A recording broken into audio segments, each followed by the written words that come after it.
السلام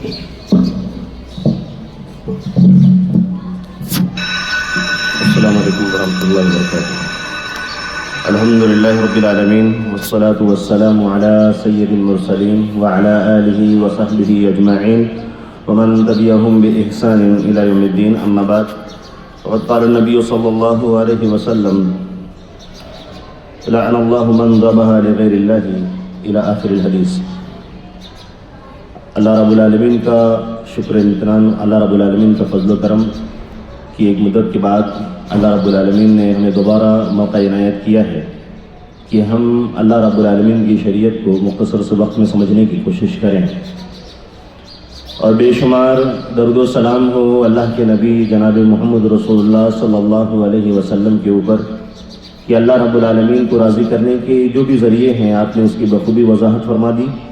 اور جن باتوں سے ہم اللہ رب العالمین سے دور ہو سکتے ہیں اس کی بھی وضاحت فرما دی۔ قرآن جو اللہ رب العالمین نے ہمارے بیچ میں نازل کیا ہے اس کے بہت سارے رائٹس ہیں۔ قرآن کی آیت میں اللہ رب العالمین نے فرمایا ہے جب بھی تم قرآن پر پڑھو فَإِذَا قَرَأْتَ الْقُرْآنَ، جب بھی قرآن پڑھنا ہے فَاسْتَعِذْ بِاللَّهِ، تو اللہ رب العالمین سے ریفیوج مانگنا ہے۔ سوائے سورہ توبہ کے بارے میں معلوم جانتے ہیں ہم کہ قرآن جب بھی تلاوت کریں گے تو تلاوت میں اعوذ باللہ پہلے ہے، پھر اس کے بعد بسم اللہ بعد میں ہے جو مستقل آیت ہے ہر صورت کی، ہر صورت سے پہلے، پھر اس کے بعد ہم کو صورتوں کا آغاز کرنا ہے، ڈائریکٹلی صورت کی شروعات نہیں ہوگی۔ اور قرآن کو کیسے پڑھا جاتا ہے الحمدللہ اب تو بہت ساری چیزیں سیکھنے کے لیے ہمارے سامنے اویلیبل ہیں۔ تھوڑا سا ٹائم نکال کر 10-15 منٹ نکال کر قرآن کا جو حق ہے جو اللہ کے نبی صلی اللہ علیہ وسلم ہمارے بیچ میں لائے تھے اس کو سیکھنے کی کوشش کرنی چاہیے۔ ایسی ایک حدیث جو آپ کے سامنے آج پڑھی گئی ہے جو صحیح الادب المفرد کے حوالے سے ہم نے سلسلہ جاری کیا تھا، جس میں امام بخاری رحمہ اللہ نے والدین کے تعلق سے سلسلہ وار کے حدیثوں کو ذکر کیا ہے۔ پچھلے درس میں ہم نے 3 گناہ کبیرہ کے تعلق سے پڑھا تھا، سمجھا تھا کہ اللہ کے رسول صلی اللہ علیہ وسلم نے گناہ کبیرہ کے بارے میں ڈرایا تھا۔ 3 مرتبہ اللہ کے رسول صلی اللہ علیہ وسلم نے تاکید کی تھی، زور دیا تھا اللہ رب العالمین کے ساتھ شرک کرنے سے، مناہی کے تعلق سے، اور پیرنٹ کے ساتھ ان کا رائٹ کا خیال کرنا تھا۔ پھر اللہ کے رسول صلی اللہ علیہ وسلم آرام سے ٹیک لگائے ہوئے تھے، پھر سیدھے بیٹھ گئے، اور اللہ کے رسول صلی اللہ علیہ وسلم نے فرمایا الا وقول الزور، الا وقول الزور، الا وقول الزور، اتنا بولتے رہے کہ صحابہ کرام نے کہا کہ اللہ کے رسول صلی اللہ علیہ وسلم کاش آپ خاموش تھوڑا رک جاتے۔ اتنا ڈر لگنے لگا تھا صحابہ کرام رضوان اللہ علیہم اجمعین کو اللہ کے رسول صلی اللہ علیہ وسلم کی زبان مبارک سے ان باتوں کو سنتے ہوئے۔ ہم یہ باتیں سنتے ہیں لیکن ہماری روح پر، ہمارے دل پر، ہمارے دماغ پر کوئی فرق نہیں پڑتا ہے۔ اب سوچیں کہ صرف یہ 3 ورڈز ہے الا وقول الزور، ڈرانے کے لیے اللہ کے رسول صلی اللہ علیہ وسلم کہتے تھے جھوٹ نہ بولنا، خبردار جھوٹ نہ بولنا، خبردار جھوٹ نہ بولنا۔ یہ بات پیارے نبی صلی اللہ علیہ وسلم اپنے زبان مبارک سے بار بار ریپیٹ کر رہے ہیں۔ آخر میں صحابی کہتے ہیں کہ اے کاش آپ خاموش ہو جاتے، ہمیں اتنا ڈر لگنے لگا تھا۔ اس کے بعد جو اگلی حدیث ہم کو سمجھنی ہے، یہ حدیث چیپٹر نمبر 7 ہے۔ اس کے اندر اللہ کے رسول صلی اللہ علیہ وسلم کے ایک تربیت یافتہ صحابی، داماد رسول صلی اللہ علیہ وسلم، آل بیت رسول صلی اللہ علیہ وسلم میں سے ایک، اور خلفائے راشدین میں سے ایک صحابی حضرت علی رضی اللہ تعالیٰ عنہ کے پاس ایک تابعی آتے ہیں، وہ پوچھتے ہیں هل خصکم النبی صلی اللہ علیہ وسلم بشیء لم یخص به الناس کافہ، اللہ کے رسول صلی اللہ علیہ وسلم نے کیا کبھی ایسا کیا ہے کہ سارے لوگ جو آپ کے پاس صحابہ کرام رہا کرتے تھے ان کو چھوڑ کر آپ کو کوئی خاص بات بتلائی ہو؟ جیسا کہ کچھ غلط میسیجز لوگوں کے بیچ میں وائرل ہیں۔ قال ما خصنا رسول اللہ صلی اللہ علیہ وسلم بشیء لم یخص به الناس، اللہ کے رسول صلی اللہ علیہ وسلم کی حدیث بخاری، مسلم اور دوسری جگہوں پر بھی موجود ہے، اور الادب المفرد کے اندر بھی حدیث موجود۔ حضرت علی رضی اللہ تعالیٰ عنہ اپنی زبان سے صاف لفظوں میں اس بات کا انکار کر رہے ہیں کہ ما خصنا رسول اللہ صلی اللہ علیہ وسلم بشیء، کسی بھی چیز کے بارے میں اللہ کے رسول صلی اللہ علیہ وسلم نے میرے ساتھ کوئی خاص معاملہ نہیں کیا ہے،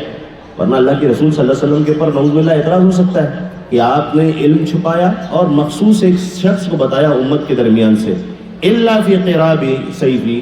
ایک بات ہے جو میرے پاس موجود ہے، وہ میرے تلوار کی جو میان ہوتی ہے جس میں تلوار رکھی جاتی ہے اس میں نے رکھا ہے۔ ثم اخرج صحیفۃ، اس کے بعد انہوں نے اس صحیفے کو، اس لکھے ہوئے جو چمڑے پر باتیں کچھ تھیں اس کو نکالا، فَإِذَا فِيهَا مَكْتُوبٌ، تو اس میں لکھا ہوا تھا، کیا لکھا ہوا تھا کہ لعن اللہ من ذبح لغیر اللہ، لعنت کہتے ہیں الطرد، اللہ رب العالمین کی رحمت سے، اللہ رب العالمین بندوں پر جو اپنا انعام کرتا ہے، برکتیں نازل فرماتا ہے، اس سے دور کرنا۔ اسی لیے حدیث میں صاف وضاحت آئی ہے کہ کوئی بھی مسلمان کسی بھی دوسرے مسلمان کو لعنت نہیں بھیجے گا۔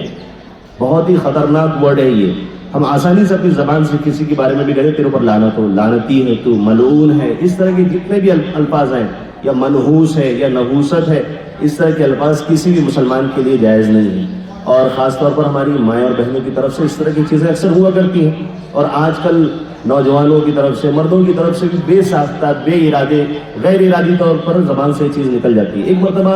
صحابہ کرام سفر کر رہے تھے، سفر کے درمیان ایک سواری ٹھیک نہیں تھی، اس سواری کے مالک کی زبان سے وہ چیز نکل گئی، اس نے لعنت کر دی۔ اللہ کے رسول نے فرمایا اس کو چھوڑ دو،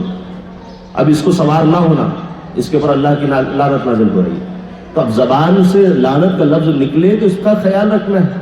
اللہ کے رسول نے فرمایا کہ بندہ لعنت بھیجتا ہے، وہ لعنت آسمان کی طرف جاتی ہے، آسمان کی طرف سے اس کو واپس بھیج دیا جاتا ہے، زمین پر ڈھونڈتی ہے، اگر کوئی مستحق نہیں ملتا ہے تو پلٹ کر واپس اسی کے پاس آتی ہے۔ تو بہت بڑی چیز ہے یہ، ہم سب مرنے کے بعد تک اللہ رب العالمین کی رحمت کے محتاج ہیں، اور کسی کے بارے میں یہ بول دینا کہ تو اللہ کی رحمت سے دور ہو، اور یہاں تو رحمت للعالمین جن کے لیے ہم جینے کے لیے اور ان کے نام پر مرنے کے لیے تیار ہیں، ان کے اشاروں پر اپنے آپ کو لٹانے کے لیے تیار ہیں۔ اللہ کے رسول صلی اللہ علیہ وسلم فرماتے ہیں لعن اللہ من ذبح لغیر اللہ، جس نے اللہ کے علاوہ کسی اور کے لیے کسی جانور کو ذبح کیا، اللہ کے نام پر ذبح نہیں کیا،